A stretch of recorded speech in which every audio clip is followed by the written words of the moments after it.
Syekhuna Khalil Bangkalan mendapatkan kritik usai melaksanakan sholat maghrib. Kritik itu datang dari seorang tamu keturunan Arab yang juga ikut menjadi makmum di sholat tadi. Syekh, bacaan Arab antum kurang fasih, Syekh. Bacaan Al-Fatihah antum kurang fasih. Mendengarkan kritikan itu, Syekhuna Khalil senyumin aja. Tibalah waktu sholat isya. Syekhuna mempersilahkan orang itu untuk terlebih dulu mengambil air wudhu. Orang itu ketika akan berwudhu terperanjat karena tiba-tiba ia dihampiri oleh seekor macan tutul. Terang saja hal ini membuat seluruh santri gaduh. Di tengah kondisi itu, orang Arab tersebut memberanikan diri, membaca doa, kemudian mengusir macan tersebut dengan menggunakan bahasa Arab yang fasih. Bukannya pergi, macan tutul itu justru semakin tajam menatap dia, bersiap untuk menerkam. Mendengar kegaduhan itu, Syekhuna Khalil kemudian keluar dan melihat situasinya. Hanya dengan mengucapkan sepatah dua patah kata dalam bahasa Arab, yang mungkin bagi si Arab itu tidak fasih, macan tersebut justru pergi meninggalkan mereka. Dari situlah orang tersebut paham bahwa Syekhuna Khalil bukan manusia biasa, ia seorang kekasih Allah, ia seorang wali Allah.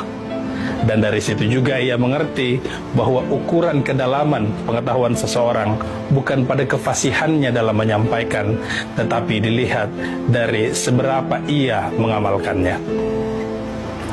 Kita seringkali masih menduga bahwa pemahaman seseorang dilihat dari tingkat kefasihannya dalam berbicara. Padahal tidak selalu demikian. Justru orang yang pandai berbicara lah yang paling mungkin mengelak ketika sesuatu itu tidak sesuai dengan yang direncanakan. Orang yang pandai berbicara lah yang paling mungkin menjadi orang munafik. Dalam Islam kita mengenal ada 3 tanda-tanda orang munafik.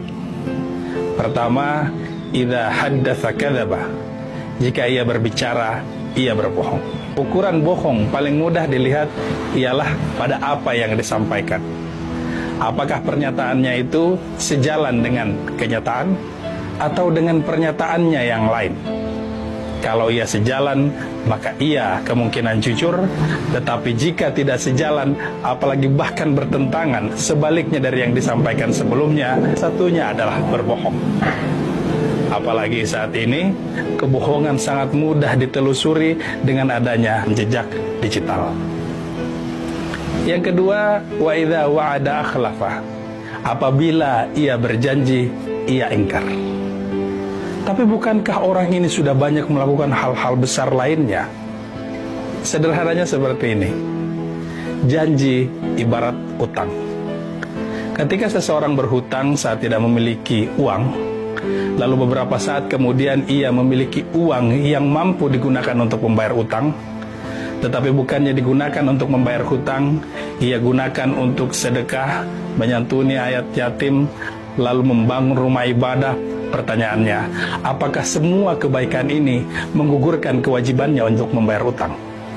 Sama sekali tidak. Demikian juga janji. Apapun yang dilakukan sepanjang itu tidak sesuai dengan apa yang dia janjikan, maka sepanjang itu juga ia disebut sebagai orang yang ingkar janji. Yang ketiga, wa idza tumina khana. Apabila ia dipercaya, ia berkhianat.